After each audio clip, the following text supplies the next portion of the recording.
Hi, Tony DeWitt here, Missouri appellate attorney and a guy who likes to make sense of things here on YouTube, make the law make sense a bit. Someone asks the question whether or not an innocent person ever admits to a crime in order that another person who is actually guilty can go free. I'll answer that question in just a moment.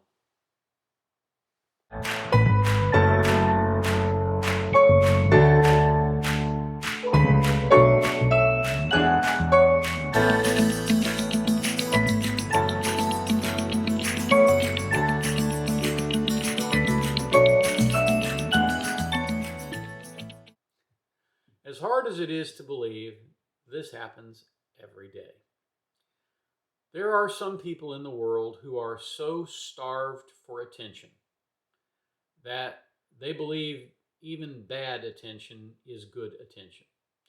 You see this a lot of times in 3 or 4 year olds. Mom isn't paying attention to me, so I'll get in the cookie jar.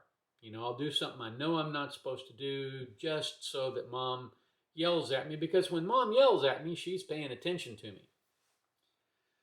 Some people never grow up, and some people never figure out that there are real consequences to doing stupid things. Yes, people oftentimes will go into the police station and say, "Yeah, it was me. I was the guy on the grassy knoll. I shot President Kennedy." It happens. And the reason it happens, as I said before, is because people have some kind of emotional or psychological defect that requires them to get a little attention from the police. Now, imagine you're a police officer. This has to be extremely annoying.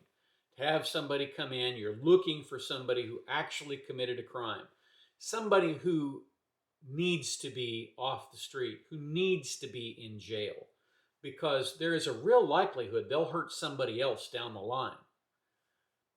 And somebody comes in and says, "Yeah, it was me, I did it." So what do police do in that situation? Usually they do something like this. They know, and they have not released to the media, the fact that the victim was stabbed with a large butcher knife.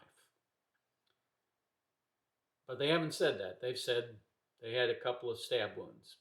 And they also know that the person who did this was left-handed, because the stab wounds all come in on the right side, as a left-handed person would stab someone on the right side of their chest. So the first thing they do is they hand the person a pencil and they say, "Write down your name." And they'll write down their name with their right hand. The police know automatically this person's right-handed and can probably presumptively eliminate them then. Then they say something like, "Where did you buy the pocket knife that you used to stab this person?" And so the demented person says something like, "Well, I got it at Walmart. And it had a 3-inch blade." "Yes, it had a 3-inch blade." And you stabbed him as hard as you could in the left side of the chest, correct? Because you're right-handed. "Yeah, I jabbed him. I jabbed him really hard in the left side of the chest. That's what I did." And the cop says, "Thank you very much. Have a nice day." And sends them packing, because the cop knows that's not what happened. Because they have the information from the forensics. They know certain things that simply can't be true. And if someone is right-handed and says they stabbed him with a 3-inch knife when the blade was 7 inches long, police officers know that. And they don't allow someone to take accountability for someone else's crime, because, first of all, it would be unfair. It would be unfair to this mentally deranged person to lock them up just because they have a need for attention. They probably need to be turned over the knee and spanked really hard. That's what should have happened earlier on in their life, maybe. But they don't need to go to jail. What they do need to do is they need to go and find the person who actually did the crime.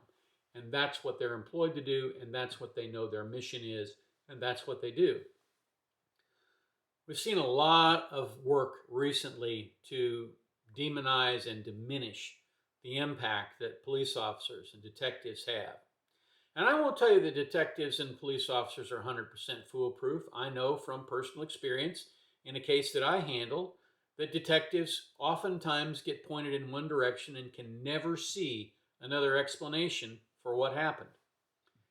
But it happens. And unfortunately, or fortunately, that's why we have lawyers and that's why we have courts, is to untangle that kind of thing.